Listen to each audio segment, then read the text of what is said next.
আসসালামু আলাইকুম রহমতুল্লাহ বরকাত। প্রতিদিনের মতো আবারও চলে আসলাম আপনাদের ছোট ভাই আজিজুল বাড়ি হেলালি বলছিলাম ফ্রম দিনাজপুর ডিস্ট্রিক্ট বীরগঞ্জ থানা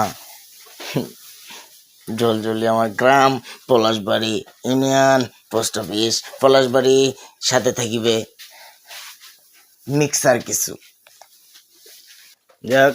এই যে গাইস আপনাদের জন্য নিয়ে আসলাম আমার রাত্রের প্রতিদিনের মতো আমাদের কেউ আছে আমার মেয়ে, কেউ আমার বোনের মতো এখানে।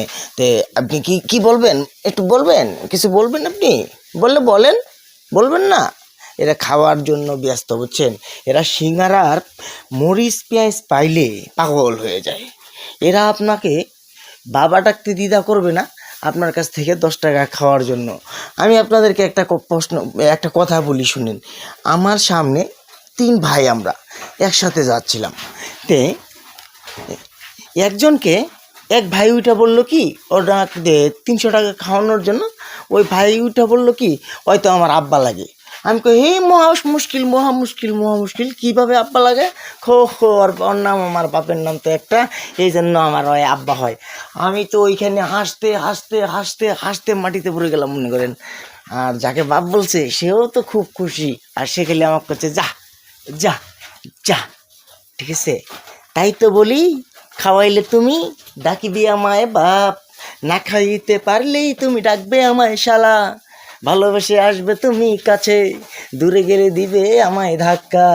ও মাইনার মা তোমরা কয়ে যান না, তাহলে তোমার 200 টাকার থানে পোল্ট্রি নিবার পাচ্ছেন মুড়ি সঙ্গে, তাহলে তোমার মানুষের সঙ্গে কেঙ্কো আরও নিবেন পোল্ট্রি মুরগি নহয়, চোখের পর্দার কথা কহ সহায়, হাই মুই চোখের পর্দার কথা কহে সহায়, বেইমান তমা সাজিলেন কেঙ্কে, কহিবেন কি একনা, ও কহিবেন কি একনা, সাথে আছে আমার যেন সিঞ্জা, সিঞ্জা দিয়া লাকড়ি বানায় কেঙ্কো, তোমরা জানেন না কি ভাইয়া?